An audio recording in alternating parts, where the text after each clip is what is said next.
the world of comedy premises was decreasing, getting tighter and tighter because there's just so many things that you couldn't say or you'd be attacked and run out of town. But this is just a real free and freeing feeling. And it's just wonderful to look out and see people of all shapes, colors, sizes, ages laughing together at just the ridiculous absurdity of it all. It feels like revolution, like we've always dreamed of, a revolution for free thoughts, free ideas, free people. Everybody, I got the opportunity today to talk to Roseanne Barr. We talked about her recent work with the Daily Wire Plus crew on Mr. Burcham. She plays a high school principal near retirement in that show. And then we talked a fair bit about comedy as such and exactly what a comedian does, what it's like to hit the mark so precisely that you can tell the truth in a manner that also opens people up and brings that unconscious joy that's associated with spontaneous laughter, trying to nail down exactly what that means. It's part of this broader phenomenon that we see where so many people that are making their mark on pop culture are comedians, former and present. Rogan, of course, springs to mind. Russell Brand, many people. Dave Rubin, Steven Crowder, Theo Vaughn. There's so many comedians that have made a name for themselves as interviewers. We talked about that a fair bit. Her experience with cancel culture and class discrimination or difficulty in making class adjustment, let's say, in Hollywood. Her more recent experiences on the comedy scene in Austin, which is a real up-and-coming comedy renaissance city, in no small part as a consequence of Joe Rogan's enterprises there. So join us for what proved to be a very interesting and enlightening conversation. Let's start by talking about Mr. Burcham. You're working with the Daily Wire Plus crew. Yeah. And so how's that going? Oh, it's just been a blast. It's just been so fun. I like their process. I like the people. I love Adam Carolla and the other comics. It's just been so fun to be part of something that is so on the line and purposely offensive. It's just great to offend, and I think for an audience that likes that sort of thing, it's great, accepting, and for people who really want to think and rearrange furniture in their mind, it's fun to be a part of that. The problem with rearranging furniture in your mind is the snakes and the spiders tend to crawl out from underneath. Isn't that true? It's definitely the case. So tell everybody about Mr. Burcham, because there'll be lots of people watching and listening who don't know about it. It's a 30-year dream of Adam Carolla to portray this character. I guess it's based on a real-life teacher of his, a shop teacher, and who was, as I understand it, I hope I'm not misspeaking it for Adam, but he was very influential to Adam, and he had a different approach to teaching.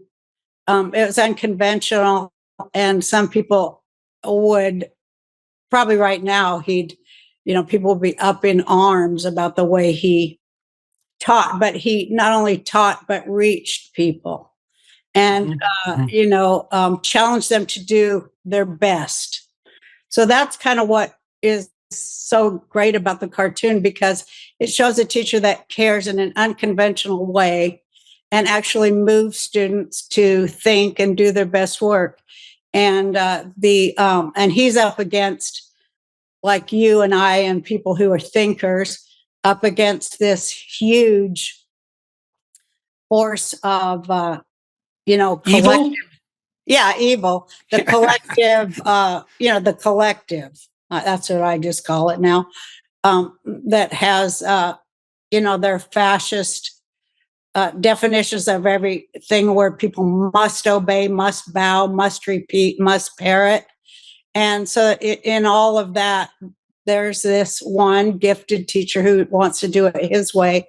And he is, of course, under scrutiny by all the collective. And I played the principal who's about 2 weeks from retirement and doesn't give a damn, just wants to get the retirement and is trying to do what she has to do. And is a veteran. And so she's kind of on Mr. Burcham's side, but she has to obey the protocols. And the one character, oh my gosh, I'm blank on his name, but is played by Tyler Fisher. I'm so sorry, Tyler, but he plays Carponzi. Carponzi, yeah, and he's really a lib. He's a real pronoun type, guy that is all that. And he's trying to get Mr. Burcham fired, using the rules that Mr. Burcham doesn't follow. And so my character is trying to protect Mr. Burcham and trying to protect her retirement. So the best comedies, animated or otherwise, often have a very sharp and biting satirical edge, but underneath a certain amount of heart and genuine human connection. This was something that was very marked about The Simpsons, for example, because it was completely satirical, but at least for the 13 first seasons, and there were some stellar shows after that too. Really what made the series so remarkable was the fact that you actually ended up identifying with and liking the characters despite their manifold flaws. Do you ever watch the Trailer Park Boys? Have you ever seen that? Oh, yes, I love that show. It's just okay. So why do you love the Trailer Park? Because I also love the Trailer Park Boys, which I'm very sad to say, but I'm a super fan, and it has the same quality, right? I mean, the characters are completely reprehensible most of the time, but there's a connection. They have a connection underneath that's genuine, and that gives the show. It's not just cynical, and it is genuinely funny. And so, what is it you like about the Trailer Park Boys? Well, I like just that it's absurdist. It's so based in reality that it's absurd, which is like what reality is right now. It's just so absurd. It's hard to write jokes when you're in the middle of just absurdia, because you can hardly top how ridiculous and absurd everything is. You just maybe need to just hold up a mirror.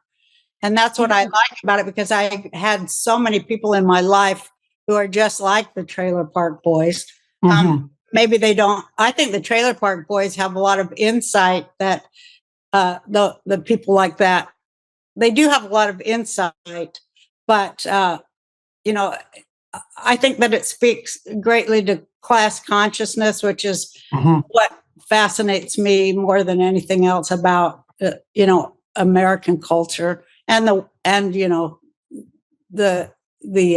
Canada and the UK and, I guess the West, the fact that everybody is kind of blind to the fact that we live in such a class-based culture. It's like the last thing that anybody ever notices or talks about. But it's just so present in that show. And it's just so hilarious. All the things that come with that whole working class thing, which I just love it. One of the things that always struck me, the town I grew up in, the town I'm in right now, because I'm up in northern Alberta, is a working class town. And I suppose climbed the class ladder after I left Fairview. But one of the things I really missed as that happened was humor. I mean, the people I grew up with here, basically all we did to amuse ourselves was to engage in competitive bouts of humor. And that was ridiculously fun. And it was a way of gaining status too, because the funniest people had the most status, and also obviously the people that could take a joke. And in working class jobs, you need to be able to take a joke, that's for sure. Well, everyone does all the time in life, but among the intellectual class, frequently, especially among the posers, there's an absolute lack of humor. And that's very annoying. It is absolutely true. It's very dull and pretentious. And, one of the things too that I've really learned, I think you can tell people who are dangerous because they hate comedians and they hate automobiles. I never thought about the automobile. Oh yeah. It's the same. It's the same. So I think it's that private, personal mobility and freedom that, car culture was always a working class culture. And the thing about a car is you can go anywhere you want, whenever you want, with no restrictions or very limited restrictions, and no one can tell you otherwise. Plus, it's super private, or it was until you had OnStar and all these bloody things that monitor you 100% of the time while you're driving now. But like, cars to me really signify freedom. And well, comedy is the same way because you get to say whatever you want as long as it's funny. I had a good friend of mine once up in Northern Alberta. His rule was you could say anything you wanted as long as it was funny or true. And funny and true, man, that really tops the charts if you can pull that off. That's what that's like for sure. My family too was, of course, it was a dysfunctional family, and like everybody's, I guess everybody has an element of that. But we could say whatever. We couldn't ever. We weren't allowed to say we were angry or that something was wrong. We weren't ever allowed to whine, as it was called. But we could tell a joke expressing dissatisfaction or anger or rage or anything. And it would be, it would be accepted. Everybody loved it. We'd laugh it off. And that is like how we communicated the darker parts of our psyches, and it was okay. But if you would tell a joke and it would bomb in front of my dad, then then you get slapped. So I kind of got robotized into being a comedian because it was a way to express and to survive all of this stuff. So, I learned it that way. But it was kind of like that in all my friends' house too. If you were snappy with your wit, your parents appreciated it, even though they wanted to, beat the hell out of you. Sometimes they didn't. Yeah, well, the thing about discussing dark things with humor is that it has two advantages, I think. And the first is you get to shine a light on the thing that's dark. But more importantly, you get to show that you can stand seeing it and also that you can transcend it at the same time, which is really what you're doing when you laugh it off. So you're showing that there's something there that's negative and maybe even that's causing suffering, but at the same time, you're indicating everybody's willingness to look at it and also to rise above it. And so that's a pretty damn good deal. And this is why I think comedians... to dispel its power over us. Right. I always thought that comedy was... I do feel it's a gift. And a lot of us comics, when we're drunk and sitting there talking to each other seriously, which we do when we're drunk and drinking and stuff and getting serious about comedy, which we do, but it's probably really boring to non-comedians. But we talk about what a kind of a holy thing it is to be a comedian, to have the power of naming, being able to name something and then to dispel its power over us. But more important than anything, the way I look at it, and I always bring it up, is to laugh power to scorn. They cannot survive that. And so we look at it as like, it is a holy calling in a kind of a working class way of telling the king or the emperor, hey, you're naked as hell, buddy. Yeah, well, there's two things there you point out that I think are really interesting. I had never thought about that relationship between comedy and the power to name. So that's what God grants Adam in the story of Adam and Eve, right? He's supposed to, God brings everything in front of Adam to see what he'll name them. And it's interesting because naming something actually has that real tight alliance with wit. It's really hard to coin a word or a phrase, right? You have to hit the target dead center before you can come up with a new phrase that will spread. That happens very rarely. that's a real mark of precise aim. And so, and you're absolutely right. Precise aim is so much a part of it. Yeah, exactly. Yeah. And then the scorn issue, that's also dead relevant. Well, I think this is partly why you can tell the tyrants, because of their attitude towards comedians, is that it's the people who don't want to be unmasked, and especially who don't want to be unmasked in relationship to the fact that all their vaunted compassion is nothing but a play for power. They're the ones that detest comedians and have absolutely no sense of humor. That's a very dangerous thing in a person, to have no sense of humor. And so what does that mean if you have no sense of humor? Well, they have no sense of humor.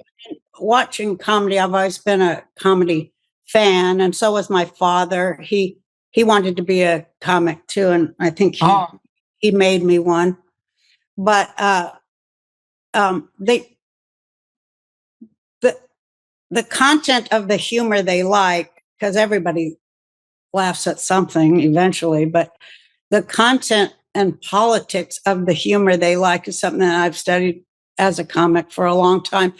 And it is kind of by class, the way I look at it. It's very much by class, and it's also by sex. And, it's also by, a few other factors, but in my mind, but these people, they will laugh, but we always say they laugh downward. They laugh at. Yeah. They laugh at their quote lesser, like they're less I always call it academia. They're less academic, the riffraff or whatever. But and sometimes they'll laugh upward, and sometimes they'll laugh laterally, but it's very subdued. But the thing they will never do is laugh at themselves. Right. And they really despise anything that puts them as the joke. I got fired because I made fun of the Obama administration and their policies in the Middle East, even though they tried to say it was about something else. But that is what my tweet was about, that got me fired and my work of a lifetime stolen, everything they did to me. And also misrepresenting what I meant and not allowing me the chance to explain or anything, just deadheading me. But he and those leftists around him, leftists don't have a sense of humor at all. But they definitely don't want to be made fun of at all. And they resent it. They get so angry because, the one thing I always say about fascists, two things they despise: dialogue and humor. Conversation and actual dialogue about an idea. They despise that, and any kind of humor that includes any discussion of class or that kind of thing, and well, maybe it's harder on the Democrats to have working class humorists go after them, because in principle they're supposed to be advocates for the working class. And so if it's working class humor, which does tend, in my experience, to be very self-denigrating, right? And I do think that's a real mark of character. It's one of the things I really like about British humor, and I think Canadian humor's got that edge too, is that the Brits are very, very good at laughing at themselves. The Monty Python troupe was unbelievably good at that, because their humor was all unbelievably good. And it made the comedy in some ways timeless too, because it wasn't focused exactly on the political, or actually very rarely on the political.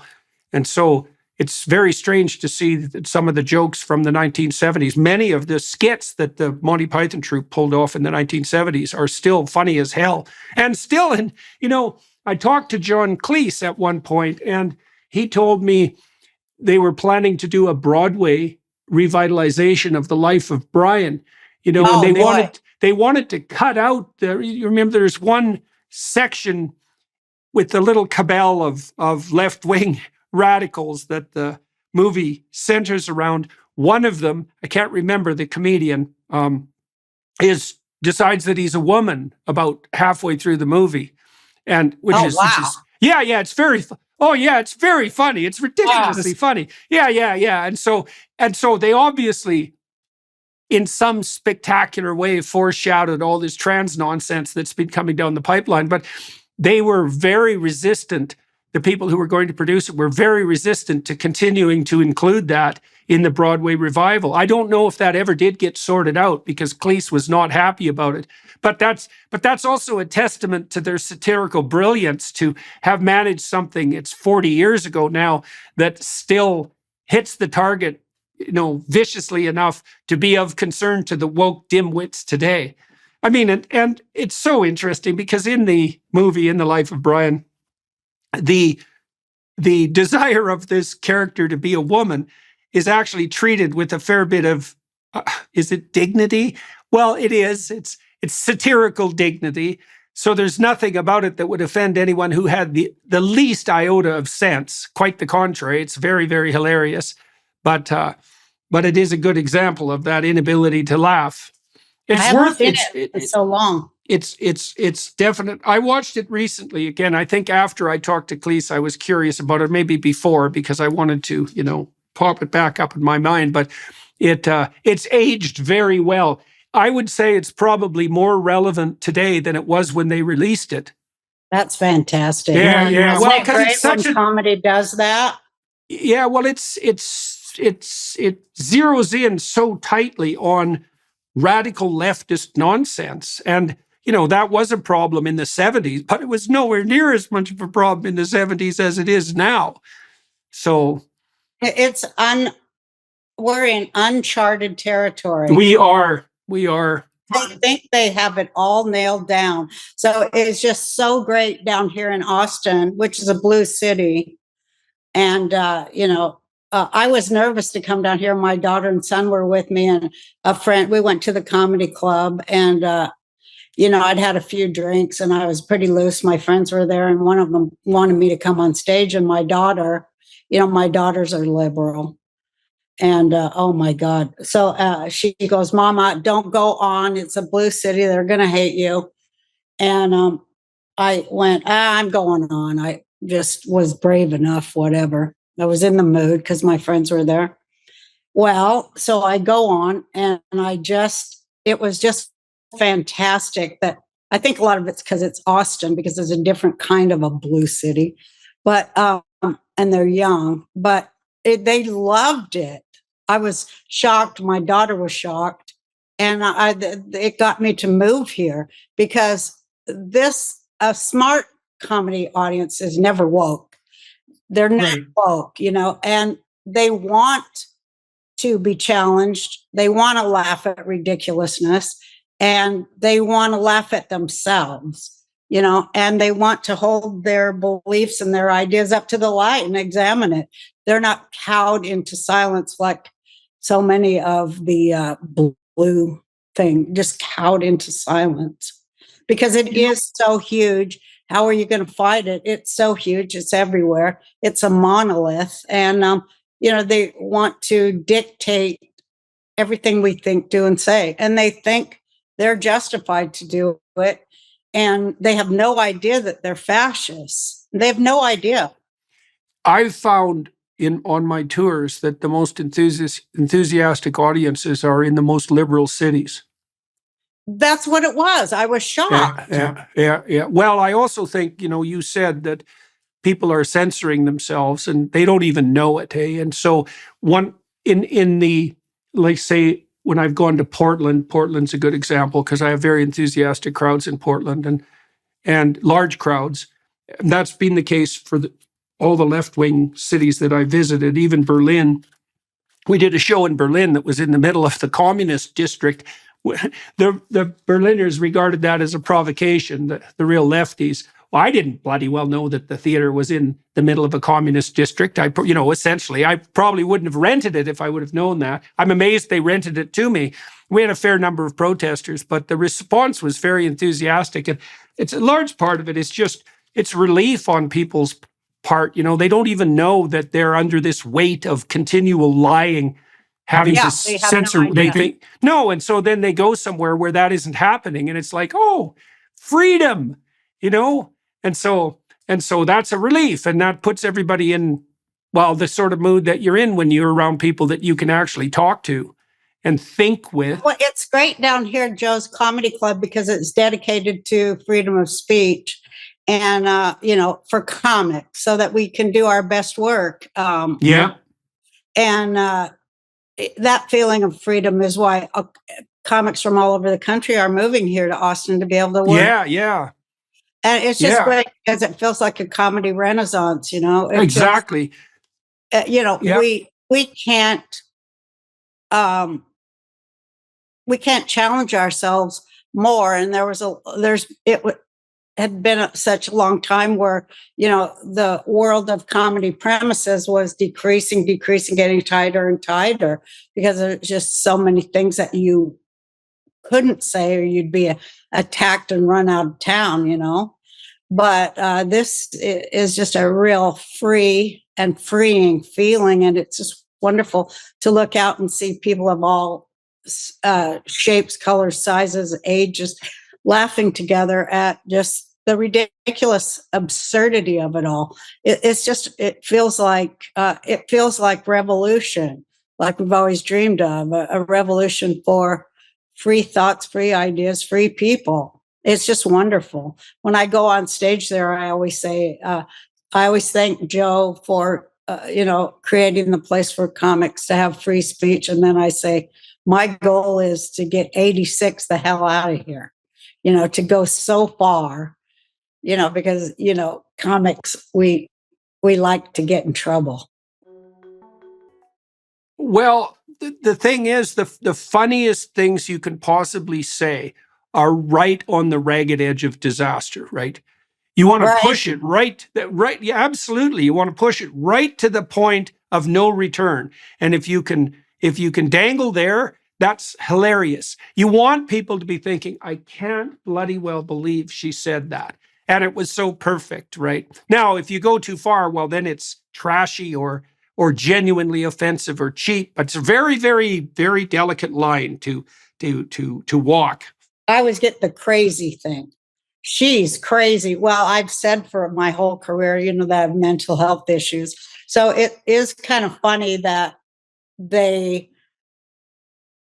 it's kind of like they're saying she has so many mental health issues that she's completely mentally health challenged. Well, yeah, that's why I'm a comic. Yeah. Well, the thing is that pure crazy isn't funny. Like, it's just sad. I've been to comedy shows where the people, and these are usually, very early career comedy shows, let's say, where people come on stage and really do nothing but confess their sins, let's say, sexual and otherwise. And that is not funny. That's just sad.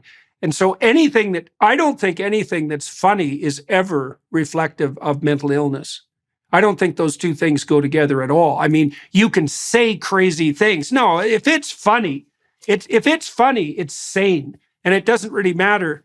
And the thing about comedy too that's so interesting is that it operates at this profoundly unconscious level.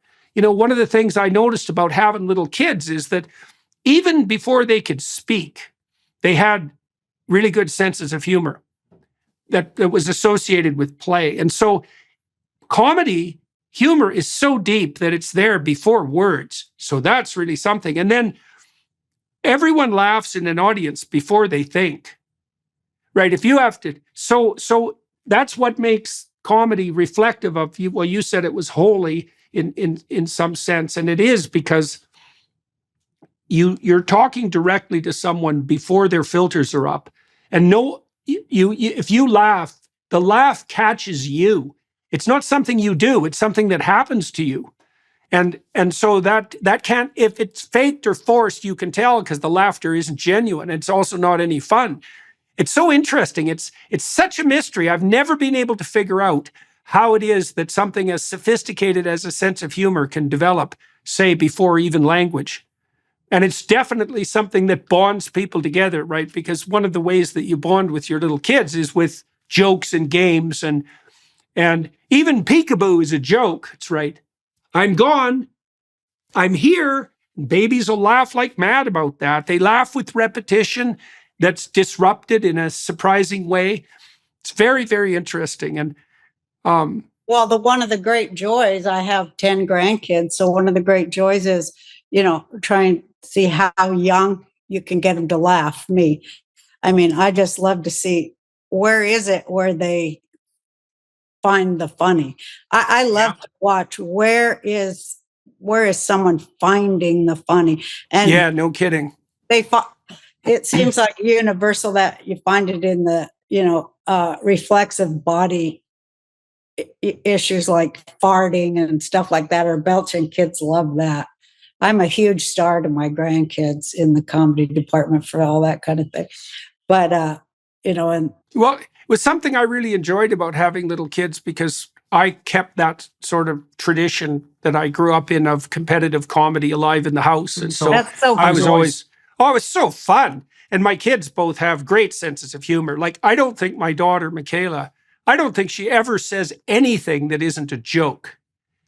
And so, and that's where she's most comfortable. I mean, it took my wife quite a while to realize this. She probably only said this to me about 10 years ago. She came up to me and she said, I think everything Michaela says is a joke. And I thought, yeah, that's exactly right. I'm glad that you got that. And so, and because there's always an edge to it, and it's a challenge too, in some ways, when you speak and play like that, because the challenge is to see if the people that you're interacting with can tolerate that and can understand it and can appreciate it. It's a lovely thing to be able to speak about serious things with that comedic edge. I mean, that's a real art, man, to transmute suffering into joy.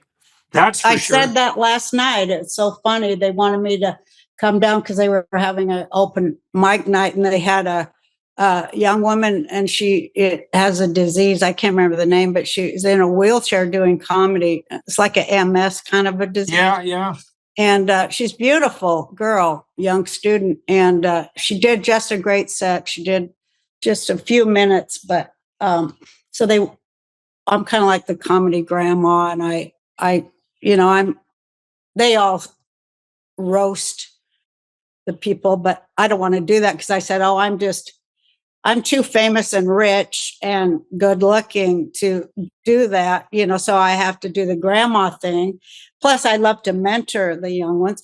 And so I said to her, you are so lovely, and people really love you. They love your comedy because you have the essence of comedy in you to be able. We all see that you have reached down into that pool of pain that you obviously have lived through in your life, and brought out beauty and joy. And that is so uplifting for people. And that's the essence of comedy. And you are going to be a huge star. Yeah. Well, one of the things I noticed, like, my daughter was extremely ill when she was a kid. She had terrible juvenile arthritis, and she had her hip replaced when she was 16 and her ankle replaced when she was 17. It was really bad. She was in like excruciating pain for about 15 years, which is really quite a long time. And she has talked about that publicly, and I've been at some of the events. They haven't been taped, some of the events where she spoke about what happened to her, and she's able to make her stories of that period of time often screamingly funny. And that's actually a real indication of recovery, right? It isn't that you can just talk about it without emotion. It's that you can, you can say? You see it. Is it the absurdity? I guess it's the absurdity. It's something like that. But that's a real art form, to be able to take those excruciating moments and to make them into something that's shareable and that enables everybody to rise above the pain at the same time. And like I said, I'm trying to think of the word that it used to be medieval, where they would talk about transforming tin into alchemy. Yes, that's what it is. Yeah, yes, right. Absolutely. Alchemy. Yeah. Watch, you were talking about laughter before. And for comics, we love to get people to where they can't stop laughing. They want to not laugh. And the other thing is, when you were in school and you weren't supposed to laugh, but something made you laugh, that's the best thing to watch from the stage. When you see people going through that, and then you just push on, and till people, we always say, like when the head goes back and there's an intake of breath, that's when you're killing, because you actually are killing them in a way, but it's a good kind of kill. You know what? When I used to go work out with a couple of friends of mine in Boston, and one of the games we would play was to tell a joke when people were bench pressing. Because, well, when you laugh, you lose all your muscular force. And that's really interesting too, because I've been trying to figure that out as a psychologist. It's like, obviously, laughter is associated with play. And play is the opposite of power and aggression. Play is truly the opposite of power. That took me like 4 decades to figure out that play is the antithesis of power. And it's so interesting then when people laugh that they go, yeah, it's a very good thing to know, especially in your relationships, because if you're playing with your children or you're playing with your wife, then you know that you're not being a tyrant. And you can do almost anything in a spirit of play. I mean, it's hard when you're suffering, that's for sure. It's hard to transmute real pain into play. But if you're doing anything perfectly, you're doing it in play. And it's so interesting to see that when you make people laugh, they lose all their muscular force. They collapse into laughter, they dissolve into laughter, and it takes them over. And so they do that, sometimes if we're getting real spiritual with it, and we say it's that universal ha. It's the expression of, the ha, because when you're a meditator, it's the inhale and the exhale. So it's like the exhale and the letting go of, secrets almost. Yeah, right. You ghosts, laugh at, ghosts and devils. Right. It's really powerful. And, well, it's interesting to have people do that communally too, because what that means, this is something that's profound too. And it is really something that Joe Rogan is managing to foster this again in Austin, because it also takes a lot of trust to laugh jointly at a joke, right? Because especially if the joke is off key or pushing the limits, the fact that you'll laugh with others means that a situation of trust has been established in the room, right? And I've spent some time thinking about trust. Like, I actually think that the only true natural resource is trust. That if people trust each other, they can make the desert bloom. That's right. Yeah, it's definitely the case. And comedy is a endeavor that's predicated on a tremendous amount of trust, right? Because the audience has to trust the comedian, and the comedian has to trust the audience. I mean, one of the things I've learned to do, you tell me about this for you. Before I go out on stage, I always remind myself that the people that are in the audience, and this might be easier for me, I think it's more true for my audience for a variety of reasons, they're on my side. And as long as I'm grateful that they're there and I'm communicating honestly, everybody is aiming at the same thing. Now, I know in a comedy situation, it's more complex because there's going to be cynics in the audience, more. But like, what's your attitude to your audience, do you think? Like, how do you conceive of your audience, and how did you learn that? Well, I've been a comic for almost 40 years. So you learn it by trial and error, and by going in front of different kinds of audiences and trying the same thing to see how it will work in front of this specific group until it works everywhere. So, it's trial and error. But it's right. So many other things, like, that you could tell a joke, and if you don't do the right rhythm of the joke or have the right inflection, it won't work. So right. It's like so many things that are combined in it. But I think that what I've learned is when the audience knows or trusts that you are having fun and that you're enjoying it, and that you have gratitude that they've come there to see you and they love you, and then you can't help but love them back. I mean, already you love them because they're your fans, and they keep you alive, and there is a tethering between me and my fans. And I suppose every other comic might have that same view. I don't know, but it's a tethering to reality and to the best in humankind. They want, how Virginia Woolf said that the job of the writer is to put the severed parts together, right? I think she wrote that in Three Guineas, but one of my favorite books. But anyway, I always think of comedy like that because we're putting the severed parts together that other people may not see, and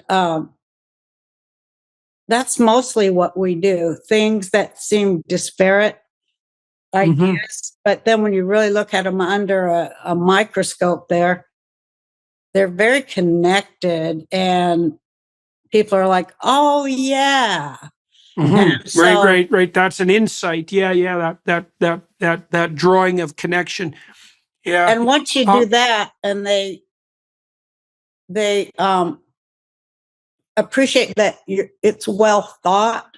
Yeah, definitely thought out, and then they're kind of like, well, I thought that way too. There's that too. Right. Yeah. I think that way too, but I couldn't say it in that way, or it didn't occur to me in that way. But you gave words to something that was like vague and spinning around in my head. You gave me the building blocks for that. So, it's just a lot of love. It's just really a lot of love. And, it's just such a great positive energy thing to be able to affect that and to watch it. People don't often, don't hear them talk a lot about being on stage. I mean, we talk about some stuff like, doing a great set or killing or, having a good one or bombing or whatever, but don't talk about that relationship that you're building, this beautiful relationship.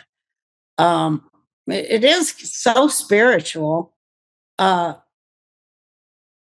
watch people get it. To be the person in the arena. That's fun. Yeah. That's so fun. Well, so my tour manager was a stand-up comedian for a long time, John O'Connell, and he toured with stand-up comedians professionally as well as a manager. And there's a lot of similarity between what I do and what stand-up comedians do. And one of the similarities that I've really started to understand is I've talked to a variety of comedians. Jimmy Carr really helped me think this through because he's thought a lot about what he does and is able to articulate it well. Carr said that, and I know many comedians do this, and maybe you do this when you're preparing a set, is that, he'll go, when he's preparing new material, he goes to smaller clubs and tries out his new material, and some of the jokes land and others don't, and he just collects the jokes that land. And I thought that was so interesting because stand-up comedy looks like it's a monologue, but it's got that dialogical element in the initial practice because, like, he helped me understand that you could be a comedian by telling a lot of jokes and seeing which ones people laughed at and then just collecting those. And you don't need much of a hit rate, right? If you need to generate 90 minutes worth of material and you have 5 hours of jokes, you can just get rid of the 80% that aren't any good. The audience will tell you what's funny. And one of the things I love about the lectures that I do, which are spontaneous, so I'm always watching people, in the audience. I'm always talking to someone, and I want to see them. I want to see their eyes light up. I want to see them be struck by something, right? I want to give words to something they already know but can't say. And people have told me that a lot, that they like my lectures because I say things they know to be true but haven't been able to articulate. And certainly comedians do that. Well, they do that all the time. And it is great because often, if I can make a point that has that characteristic but is also funny, I mean, that's a blast if you can manage to pull that off. It's a real blast too. And when you're writing your set, because I do 90 minutes, but you do it in groups. You do your jokes in groups to build on an idea that culminates.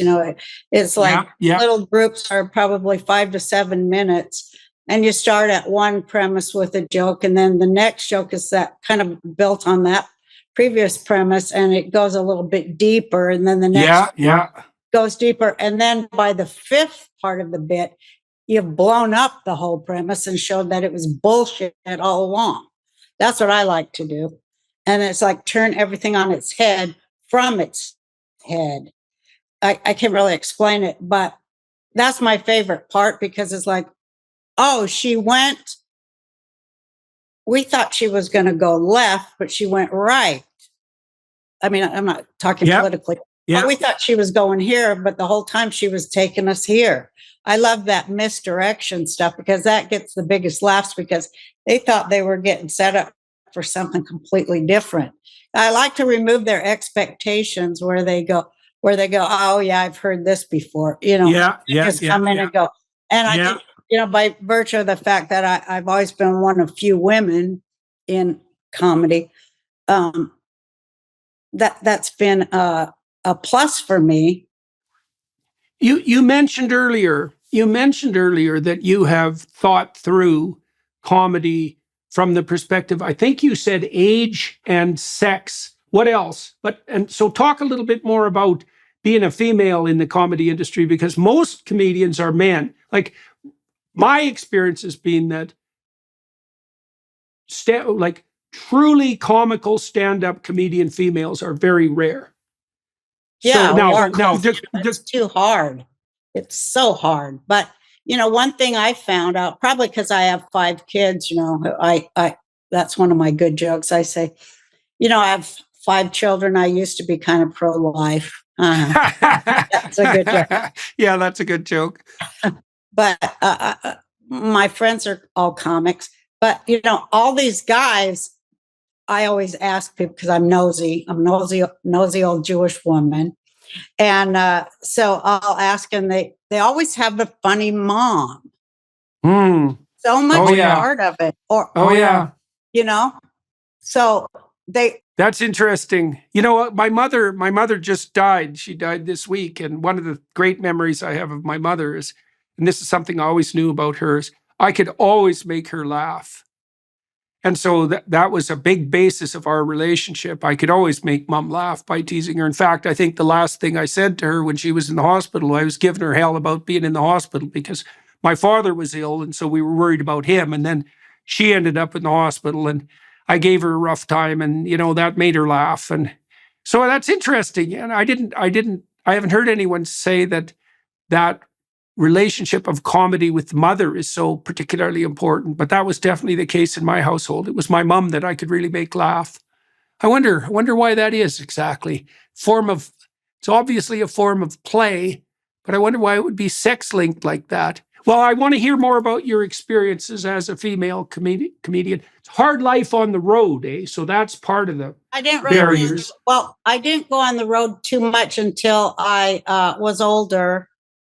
I didn't come up like a normal comedian because I had so many kids, but I did go on tour for 18 weeks with Julio Iglesias as his opening act. There was the beginning of my bigger career.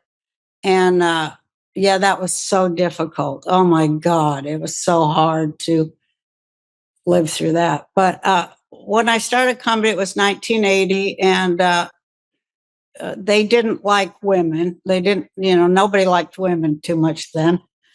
If they do now, I don't think they do. But anyway, they really didn't like funny women, and they didn't like women comedy, and they didn't like women's comedy. They didn't like women's anything to do with it because it was so all about men. It was all men, and it was very, it was fraternal and very collegiate. And I was not any of those things, but they didn't like me, and that was like the first time I got deplatformed or whatever we're calling it, censored. They didn't like me, and so they refused to let me work there at the comedy club in Denver. And but I wanted to do it, And so I had to go to these alternative places to do comedy. Like I would go to punk clubs, and I'd end up in a mosh pit with no microphone doing comedy. That's why my voice is so loud, because I learned that there. Just telling jokes in a mosh pit.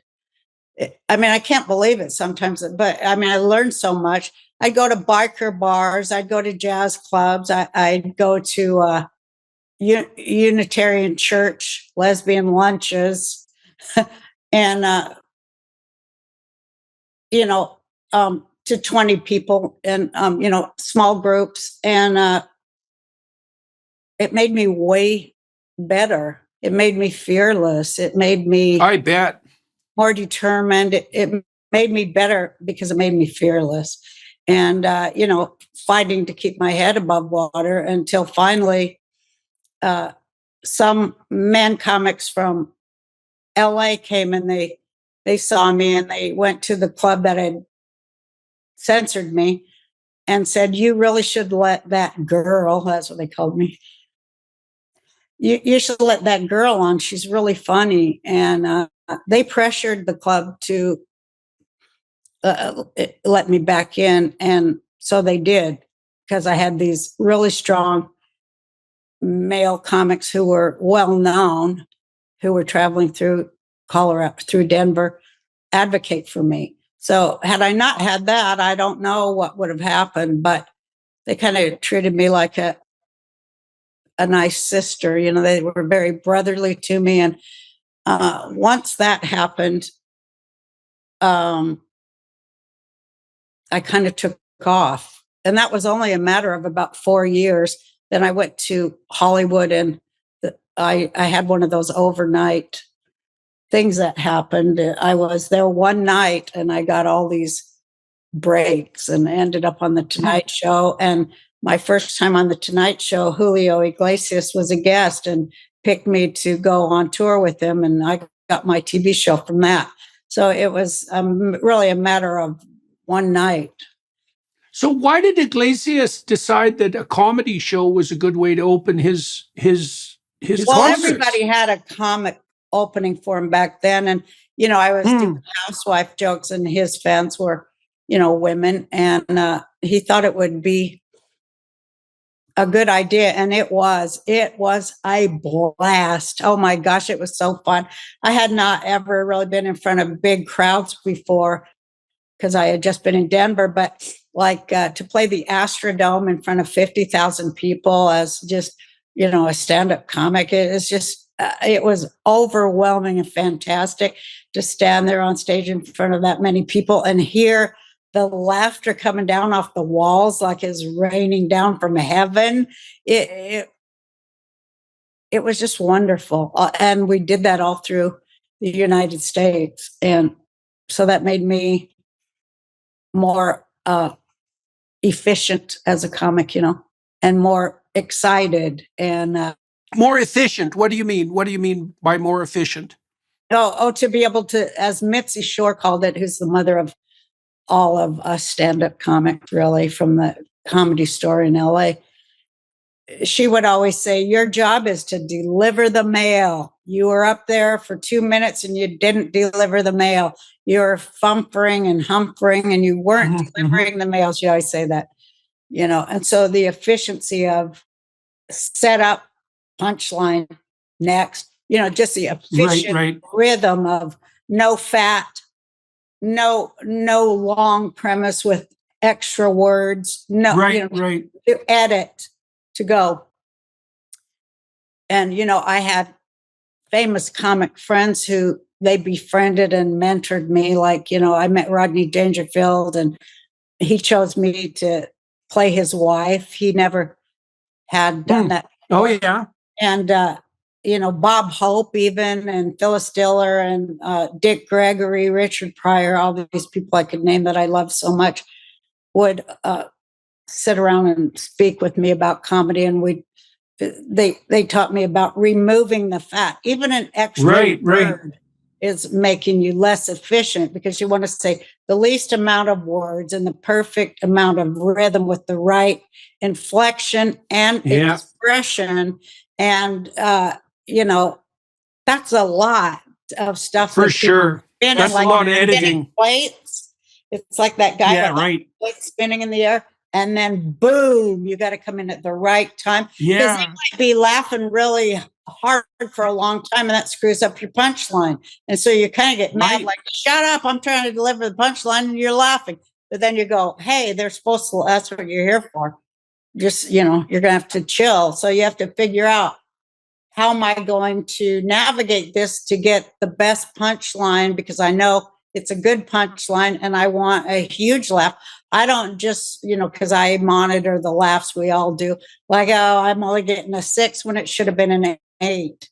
You know, you're just, the thing about my boyfriend is a musician too. And we always talk about music and comedy is just a great way of being in the now. You're so in the now, you know, you're not thinking about yesterday, tomorrow, nothing, even a minute ago. You just have to be in the now to deliver the mail, you know, deliver the punch, deliver the art. Yeah, well, so you're touching there on a lot of motifs with regard to the sacredness, let's say, of comedy as well. It's like, well, you have to separate the wheat from the chaff, so you have to be efficient. I loved Mitch Hedberg for that reason, because he could just deliver, like, God, amazing ability to just deliver nonstop short jokes, and often so perfect. So, and then you talked about plate spinning. One of the things I really find fun about lecturing, and I think this is one of the things that makes my lectures akin to a comedic act, is that I like to bring 5 or 6 stories that I haven't told together, and then to see if I can weave them so that right near the end of the lecture, they all come together and make the same point. And we call that callback. So that, you know, when you build the story and then you get to where you're reminding them that you were talking about that before, and you know, make the relationship come together. Those are the most fun when a callback will occur to you, and because you will get the biggest laugh and applause on callbacks. It's the most fun thing. That one, you just feel like it's a gift from God. And that's for sure. I do feel like so much of it is a God thing, you know, because I always tell people when we're getting real spiritual with stuff, I'm like, well, God wrote me some great jokes today. Because, you know, they do come in like that. I will, you know, I'll be sitting there writing, and it's just crap, you know, 3 pages of crap. And there's a certain feeling, physical feeling, like suspended animation is what it feels like. And the top of my head actually opens in some way, and God inserts an idea in there. And it's my best jokes. I don't, it doesn't feel like I'm doing it, because it just is a whole other thing. That's like when you're in the wave, you're in the channel, you're in the groove, you know? Like a lot of musicians will say, when they're playing, jazz musicians, you know, it's just the phrase comes in. But God put he'll just lay these jokes in there. And that's why I always say God's the funniest comic of all, because look what he does in the world. It's all hilarious. His sense of relationship and the way people live, that they don't see it, is the funniest thing in the world to me. How funny he is. Like, I'm trying to think of how to illustrate that. It'll come to me, but it's not right now. But I get my best jokes, it's like a download. Well, and it's interesting though, too, because you said that often happens when you've written, you know, 3 pages of second-rate material. To get those moments, you have to put in that counterproductive work too. I mean, when I'm writing, like, I throw away 80%, 90% of what I write. And that's often painful because, well, when I was finishing up my last book, which was only a week ago, like, I was cutting half chapters that took me a whole month to write. It's like, but it doesn't matter, right? Because the fundamental issue is that you conserve that wheat and you get rid of the chaff. And the more that you get rid of that's second rate, the better you have, the better what's left over is. And, you know, the other thing that's kind of sacred about the comedic act is that you said that you're in the moment, is that you really have to pay attention to the audience and not be afraid of them, because then you can feel where everyone is, like you're having a conversation with someone, because you are when you're on stage, even if it's a monologue. The audience has to be along for the ride, and that's where you can capitalize on timing. Is something I'm not great at. Like, I can't really tell jokes. I can be funny on stage, but it has to be spontaneous. I've never really learned the art of telling a joke that I already knew. It isn't a skill that I've managed to develop, but I can see the connection with the comedic world by watching comedians pay attention to the audience, and because timing is everything, right? You have to be dancing with the audience, and they have to be in that zone. And lectures exactly the same way. You want to make sure that the words are landing exactly when they should, and that it's been hard for me also to learn, because I'm often lecturing about serious things and I'll throw in a joke. It's been hard for me to learn to take the time to let the audience have a bit of a breather around the joke, and not to rush ahead. Yeah, that's exactly right. Taking a drink of your Coke, we all have learned those little things to let them catch up to you, let them catch their breath, reset their brain, because especially if you've taken them into new territory, they need a little rest, and so do you. But it's just the greatest thing. It's I'm so thankful that I was given a gift there. And I do consider that I was given a wonderful gift that helped me. Yeah, well, the only thing I can really compare it to is a great musical performance. Yeah. Right. And that's got that same, what would you say, magic that pulls the crowd in, and that there's a tremendous amount of attention that goes along with that too. The great musicians. This is one of the things I love about listening to Billie Holiday, for example, because every single word she sings is attended to. Like, every word is a little work of art. She's got that intense attention, and I've been curious too about why so many people who are successful on YouTube were comedians. But I think it's because of their ability. Well, first of all, a sense of humor helps if you're an interviewer, say. But I suspect that what it really has to do with is the ability of comedians to pay attention. Yeah. Right? Because you're nowhere. If you can't be funny unless you're paying attention. You have to be, as you said, right in the moment. You have to see what's the right next thing to say to keep the conversation flowing, to throw in something from left field, but not too left field. So yeah, it's the plate spinning thing. Yeah, right. You have to be, when you get real meta with it, it's like, well, you're kind of in the past, the present, and the future all in the same now. Right. Because you have to think about, how am I going to follow this up? And especially in my shows, people, they like to heckle me in a friendly way, or just start talking for some reason, because it is like a conversation. And, I love it too. And for some reason, that's when I really love it, because I love when my brain is working on 3 or 4 channels at once. All comics love that, because oh man, I was so sharp, and you're telling your friends I was on it. I did, when we're bragging to each other, or explaining to each other. But it's a heightened awareness thing. And I don't know, if you're funny in life, you're even funnier on stage, because you got the stress and the pressure of, I better be good, and it propels you. But how did you cope with, how do you cope, and did you cope with jokes that don't work? I mean, part of the reason I think I've had a hard time telling jokes on stage is because I get self-conscious. If halfway through the joke I get self-conscious, that's really the problem. and then of course it doesn't work because I screw up the timing. But there are a few things more awkward than making a joke that isn't funny. And you said you played in some pretty rough places, and obviously you exposed yourself to enough of that to.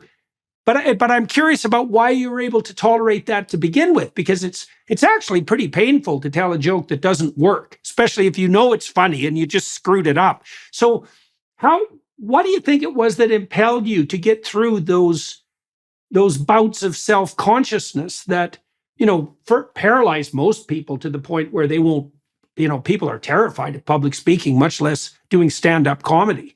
So how and why did you persevere through that?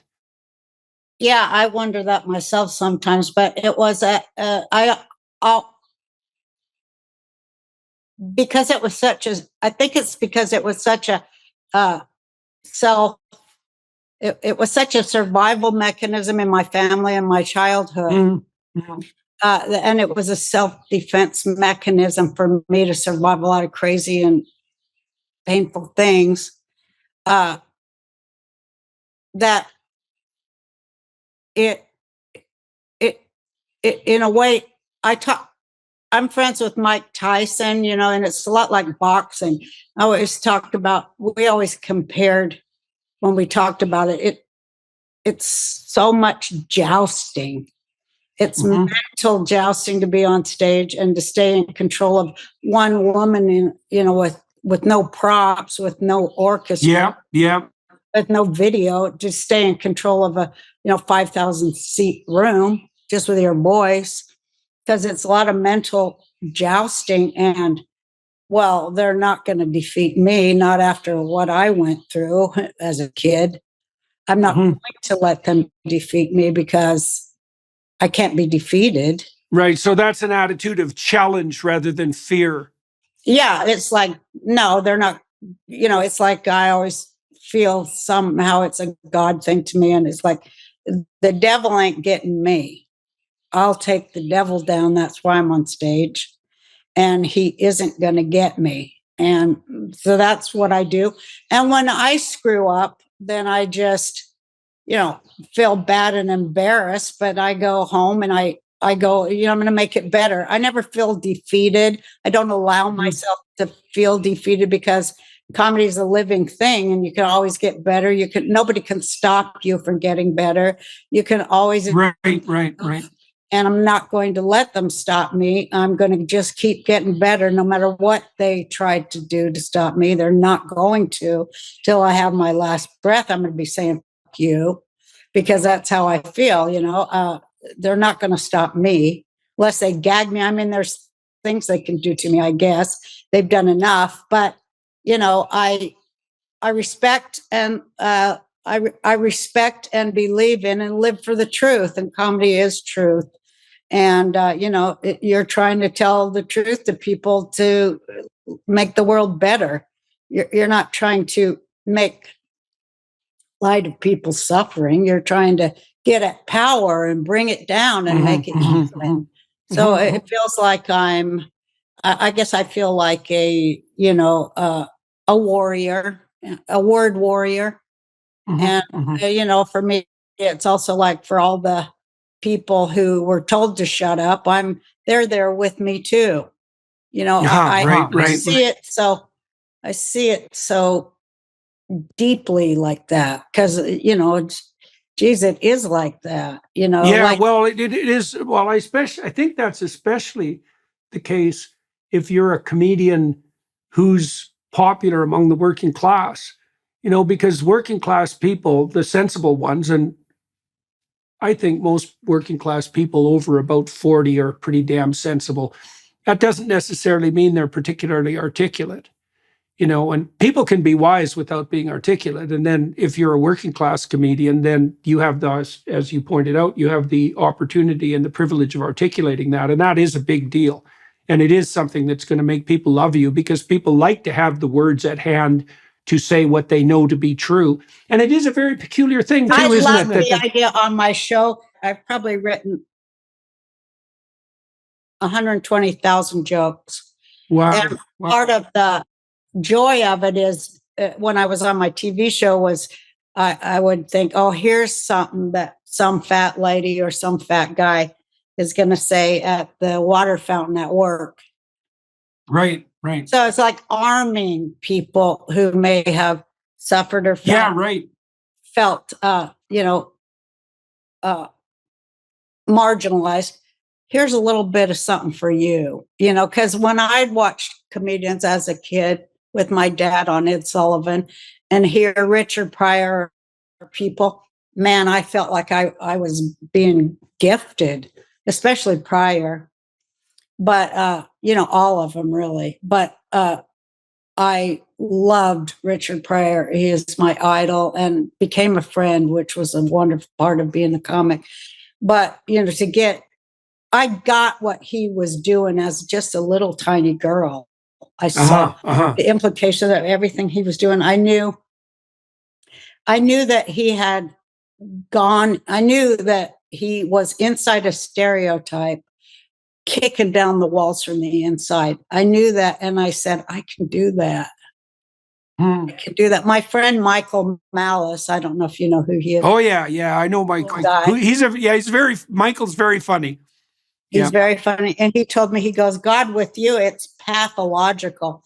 He always tells me, your funny is pathological. You can't turn it off, like in private. And, it is pathological. But, when I'm in the mood for it. But, and I'm a crusader. And a lot of us are, Richard was. Well, tell me a bit more about Roseanne and how that started up and why it was you think. Yeah. Tell me about the show and why it was that it turned into such a smash hit. What do you think you did right? I mean, first of all, it was very unlikely, right? You said you had these weird coincidences happen to you when you went off to Hollywood and it all came together pretty quickly. So how did you, what did you say yes to and why did you make it work? How did you make it work? Oh my gosh, that one's real. I have the story I tell normal people, and the normal press people. I always wanted to be a comedian, and so I started at age 28 to tell jokes. But the real thing is, when I was little and we'll watch TV and see like Father Knows Best and all these shows, I'd look around and go, hell, this is nothing like my family. Nobody has diabetes and none of the men are fat and covered in hair. It was nothing. I go, this is nothing like anything I've ever seen. Where are these people? They're not screaming. They don't eat with their mouth open.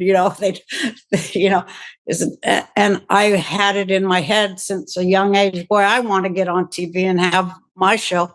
And I want to do the Roseanne show where I show people that I know on TV. How come there's nobody like our family on TV? But we did have the Honeymooners, I remember. Right. I loved, and I also idolized Jackie Gleason.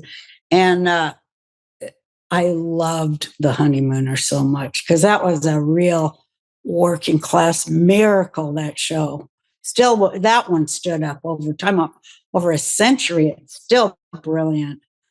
And just like a bare set and human dialogue. That guy was so great. Charlie Chaplin, all these things. You know who I really love? Mr. Bean. That guy doesn't even need language. He's so great. But, so I always had the fantasy, someday I'm going to get on there and show a family of fat people that fight. And it was always in my head. And I wanted to show another less perfect thing. And it was always in my head. And so after the Julio Iglesias tour, Hollywood came knocking to do a show. And so I said, yes, I'd like to do that. And I don't know, I thought it was going to be a lot easier than it was. Once I signed up and got into it, like so many people say, especially comedians, and then you see how the shit works. How the sausage is made. Yeah, how the sausage, it's like, what have I done? Right. What have I got myself into? And just trying to keep your head above water where they're trying to drag your feet down. Well, it's a production mill, eh? So, I mean, it's a funny thing for a comedian to do a sitcom because those aren't the same thing. They're really not the same thing. And you could see very funny people become less and less funny as their sitcoms progress, partly because I think they just get exhausted. It's like, well, there's only so many golden eggs the goose can lay. And then there's so many people that you have to please too, which whereas when you're on the stage, well, you have to please yourself and your audience, but there isn't that your group of 40 people, even if they're on your side. I don't know how. It's got to be very difficult to do comedy collaboratively. So yeah, I tried it, and I worked out a system that kind of followed along with being a mom. I'll have the final word. You guys can play, you can put in things, but I'll have the final word. Yeah, and because I could write a joke, I could overwrite. I don't want to say they had shitty jokes, but a lot of times they did, and I just snap it in because I have pathological joke writing ability, and I cannot not do it. I cannot not correct a joke. That's right. I can understand that. Yeah. And so that was just part of just the whole gestalt of what I did. And well, that's a sign of expertise.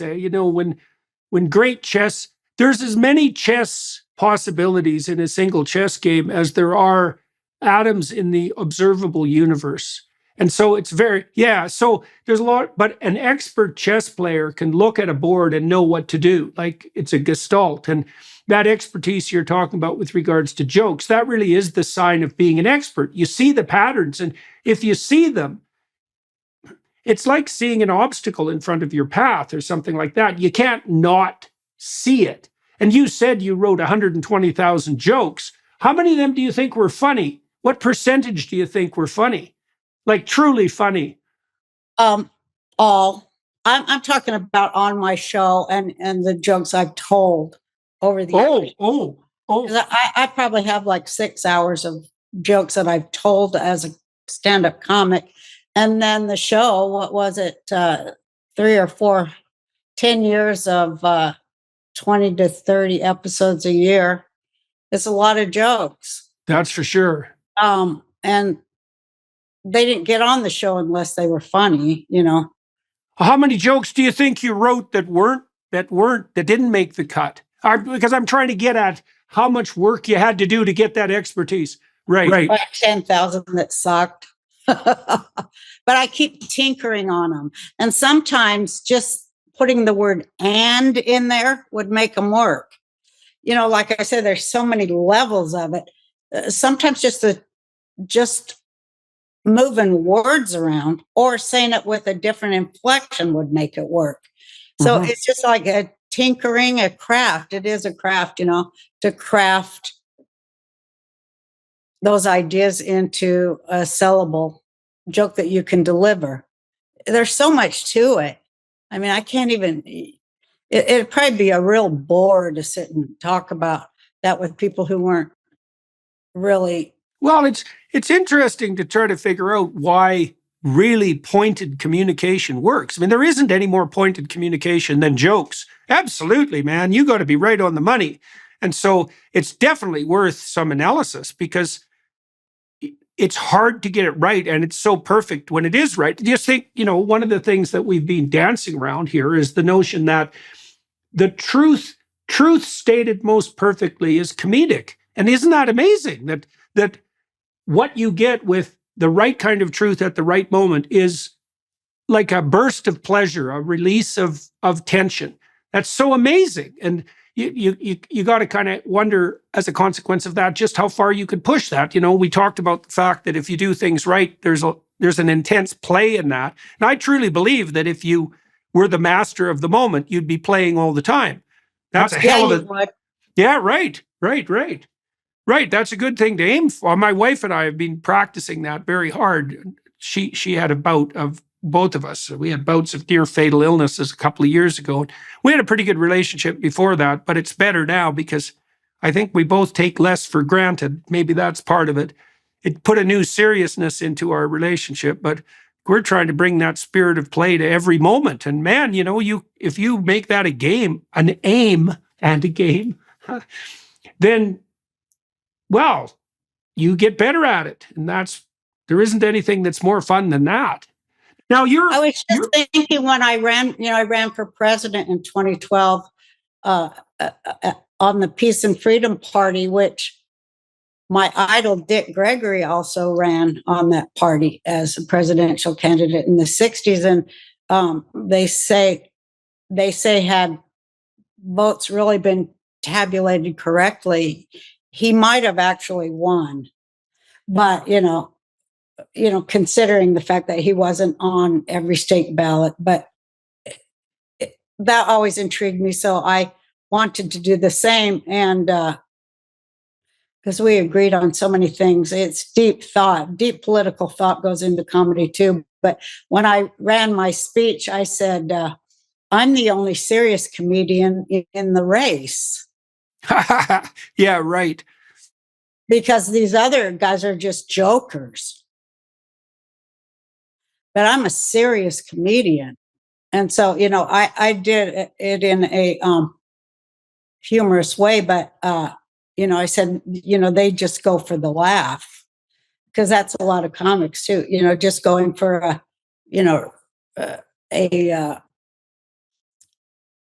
cheap laugh.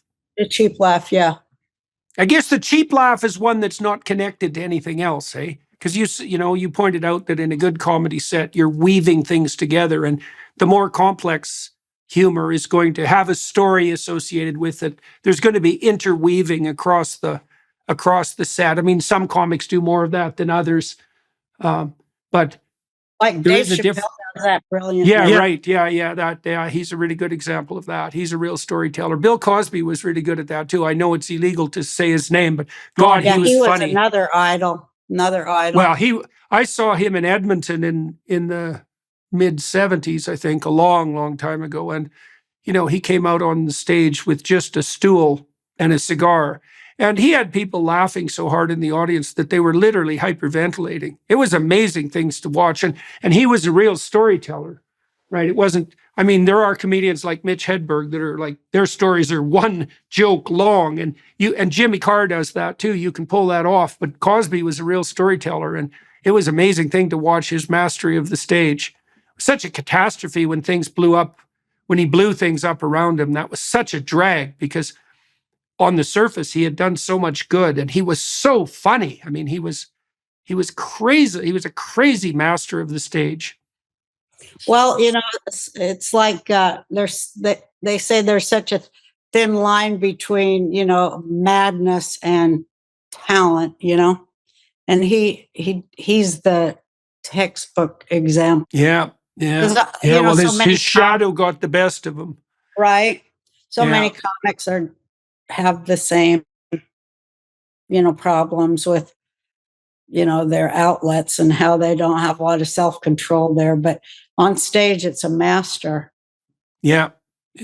Hey, so now you're spending a fair bit of time. We talked a little bit briefly just before the podcast started. You're spending a fair bit of time in Austin, and you're going to be doing shows at Rogan's Comedy Club, eh? The Mothership? No, I'm doing it at another place called Cap City Comedy Club, and I'm going to be there in Austin, June 17, 18, and 19. How big a venue is that?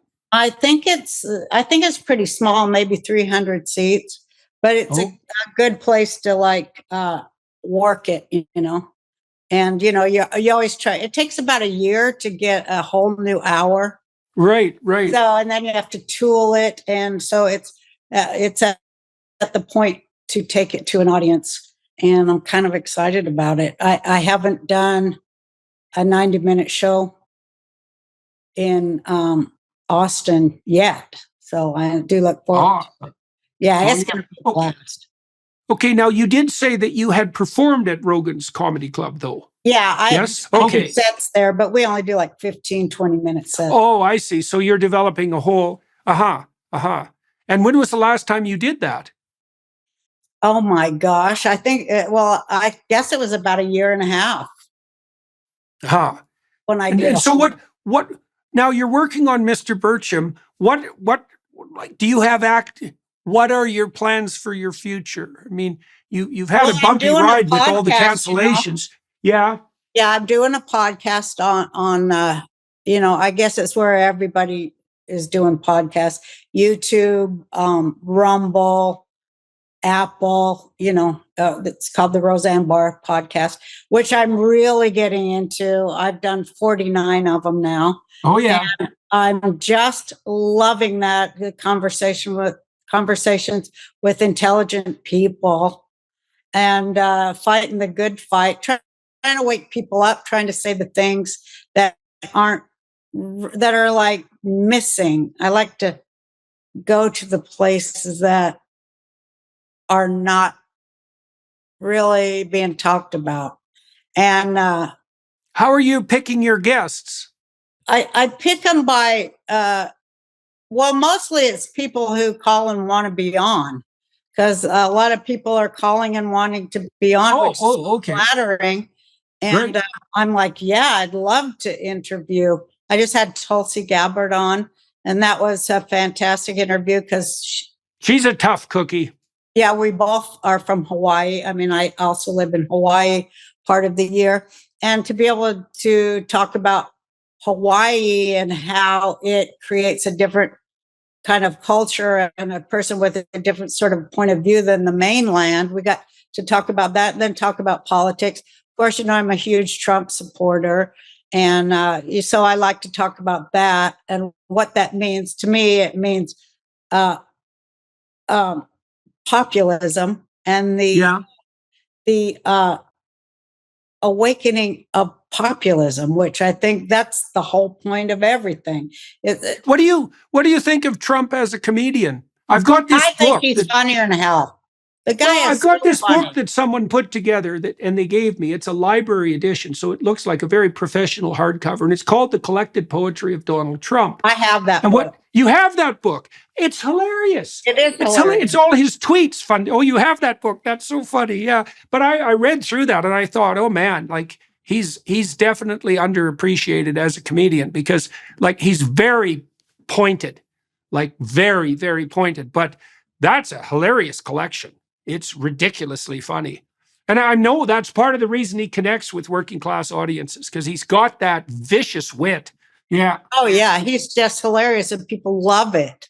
That's what I appreciate most about him is, how funny he is. And, when they don't like you, like when they don't like me and they start writing your jokes up as if they're serious, that's hilarious too. Just to be part of that or read it or watch it. It's like how arrogant they are.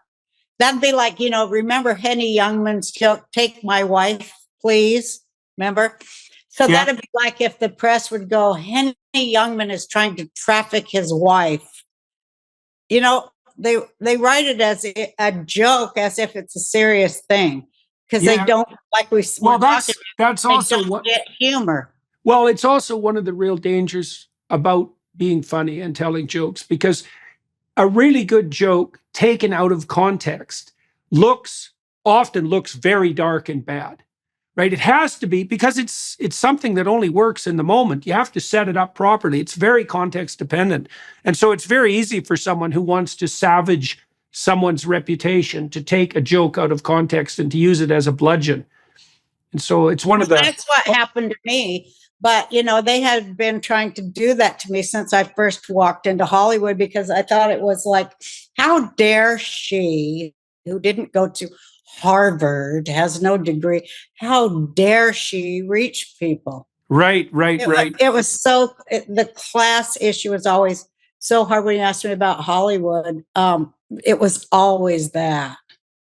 Right. Well, and, Trump has faced that too, eh? I mean, he's always been, my impression is that he's always been an outsider to the elites, and I also think that's part of the reason that he's attractive to working class people is, it's partly because they look at Trump, they look at an Ivy League educated what did you call them, acadamented individual, and think, well, that's outside of my realm of possibility. But what Trump represents is something that I could conceivably have. So there's an American dream variant there. And I think that's realistic. And I know Trump is also good when he's talking to military people, for example. And that's a hard thing. That's typically a very hard thing for politicians to pull off. I imagine he can probably do that because he's had a fair bit of experience with working class people on the construction side of his life, which is also a difficult thing to manage. He speaks from the hip and from the heart. Yeah. He doesn't filter it through, a bunch of horse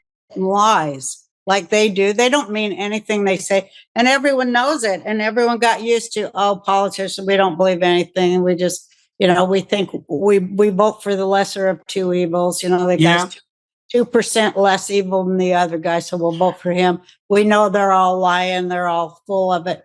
But Trump was a shock to the system of that, because he's like, we can do better, and we can use, everything at our disposal to make things better and make it better for our people.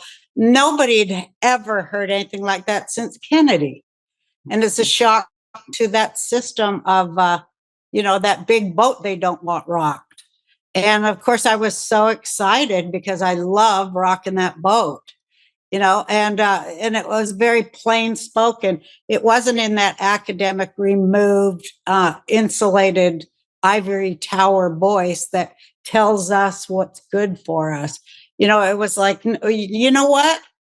You guys are our servants. Okay. Mm-hmm. Yeah. You are our public servants, and you're no good at the servant business. That's one of my bits where I go, you suck at the servant business and you ought to be fired. You're like this kind of servant that comes into work and steals our spoons. You ought to be in jail. And, it's just a turning. They call it the fourth turning, What I was going to say is the most exciting thing for me recently in the last, the last few years, maybe 20 off and on. But I also, I love to talk about the Bible, and I'm a Jew, so I sort of teach Sunday school, or in a way. But how funny the Bible is, if you look at it correctly and read it right, it's hilarious. Like I say, God's the funniest comic. It's just hilarious how God turns things out. But I like to talk about the humor in the Torah stories and make them funny, because they are so funny and they are so. Give me an example. Well, my favorite example is when we left Egypt, and the people who left slavery, the Israelites there, the tribes, they've just been taken out and had the sea open for them. They had all these great miracles. They get to the other side dry and alive, and the first thing they do is start bitching about. Right, yeah, absolutely. Complaining and whining. Yeah, wishing the tyranny was back. At least in Egypt, we had fresh fish. That's hilarious. Yeah, that's for sure. That is hilarious. Hey, what's the matter? They didn't have graves in Egypt? You had to bring us out here in the desert to bury us? No concept of gratitude, nothing. It was all gone after these major miracles, because that's kind of the nature of people. If they can't have their complaints and their blaming, that's the nature of slavery, I mean. Yes, and that's right. To leave slavery, the vestige of it was still within the people's minds. That's why it took 40 years to right. That's exactly until they were free of that system. So, I mean, it's just humorous that, and like the story of there's a scene in Exodus where the Israelites are complaining about not having anything to eat, and God sends them so many quail that, like, there's 3 feet of quail everywhere as far as you can see. And they're literally eating so much quail that the bones are coming out of their noses. Right. Right. And there's a scene too in the story of Adam and Eve when after Adam and Eve fall and Adam is hiding behind a bush because he knows he's naked. God comes along and says, what the hell are you doing hiding from me? And Adam says, well, that woman you made me. And so it's so great because he blames the woman for his trouble and his nakedness and his cowardice, and he blames God at the same time, which is also a very nice little bit of comedic twist. And those are great comedic premises, that God gave us, because we're supposed to see ourselves in them and go, hey, maybe I can, well, we're not supposed to say maybe, but we're supposed to recognize that we need to change that in ourselves. Yeah. So men should stop blaming women and God, you mean? Well, you should be accountable for what you yourself do. That's the hardest thing. It's the hardest thing for human beings to go, I have made a mistake that needs to be corrected. And the real hard thing for human beings I've found in my life is to say, I am sorry. Hardly anybody can say that. The left never says that when they're proven wrong over and over and over, and they ruin people with the jackboot on their face. I say the rainbow colored jackboots. Right, right. They never say, oh, we're sorry, we were wrong. They never do that. And well, from Exodus that it's in the nature of the tyrant to double down in the face of error. Right. That's how you make sure the plagues get worse when you could have just learned the first time. Oh, that's a great one. Yeah. Well, there's the other part of that too, which also sheds a light on refusal to admit to error, because the Israelites, they escaped from the tyranny, but they're not in the promised land. They have to spend those years in the desert. And so lots of people will stay in the tyranny because they don't want to be in the desert, because it's tyranny, desert, promised land, not tyranny, promised land. So, once you give up your idiocy, you're lost for a while. And that's painful. Yeah, it's painful. That is so right. It's the process of freeing your mind after you've freed your body. That's even harder. Yeah, right. Well, that's exactly what that story reflects. Yeah. All right, Roseanne, we should wrap this up. We've gone longer than we had planned, which is exactly fine as far as I'm concerned. For everybody, I very much enjoyed talking with you too. The next time I come to Austin, maybe we could meet. I would like that. Maybe we could go to one of the comedy clubs together. Interview you too. I'd love to take you down there. Yeah, that would be fun. So I'm going to come to Austin probably in July. I think I'm going to go see Joe in July. That's the tentative plan I'll be at the here, moment. so let's do it. Absolutely. This guy that plays Tyler Fisher, I was going to tell you, that plays Carponza, he does the best Jordan Peterson. I have your text, so I'm going to text it to you. He does you on the money. I'm going to send it to you. It's so brilliant. Oh, that's a terrible thing to even contemplate. So I'm looking forward to that. All right, so let's get together when I come down to Austin. I think that would be fun. All right. And for everybody watching and listening, I'm going to continue to interview Roseanne on the Daily Wire side for another half an hour. I think we'll probably talk a little bit more about cancellation. And I think we should delve into that and into the how you've coped with that and what you plan to do about it in the future, and what people should be done when they find themselves in that situation, and what you've done. So that's what if you guys want to come over onto the Daily Wire side, everybody watching and listening, I think that's where we're going to go with that. And so thank you very much for talking with me today. It was a pleasure walking through your thoughts on comedy with you, for sure. And I'm looking forward to meeting in person. Me too. All right. And everybody watching and listening, thank you very much for that. And your attention's much appreciated. The film crew here up in Fairview, Alberta, thank you for making that possible. And we'll talk soon.